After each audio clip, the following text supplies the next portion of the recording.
Dans la vidéo précédente, on a vu la principale utilisation d'un multimètre. Dans celle-ci, on va aller un peu plus loin. Ce qui peut être utile, c'est de détecter sans contact la présence d'un câble sous tension. Cette fonction s'appelle en général VoltSense ou NCV. On doit simplement maintenir le bouton appuyé pendant le test. On va maintenant tester un condensateur. Mettre le cordon rouge et le sélecteur sur ce symbole.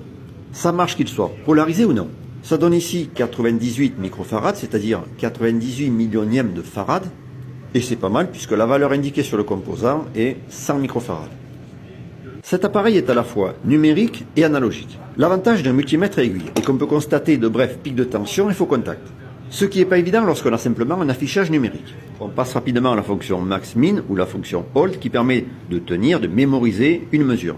Premier appui on bloque, deuxième appui on efface. Revenons maintenant sur notre appareil de base. Il permet tout de même de contrôler une diode, donc pareil, cordon rouge et sélecteur sur son symbole.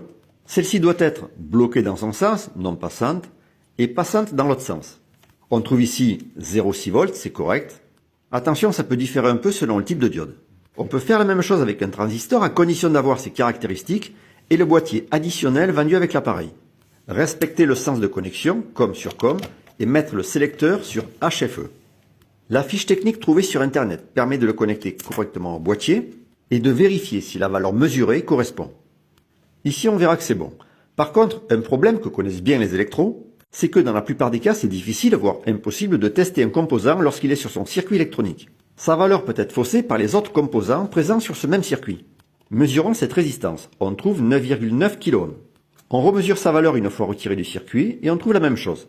Par contre, avec celle-ci, on a 7,2 kΩ, mais une fois extraite de son emplacement, sa valeur a changé. On trouve cette fois-ci quasiment 10 kΩ. Voilà, c'est terminé. Si tu as des questions ou des remarques, surtout n'hésite pas.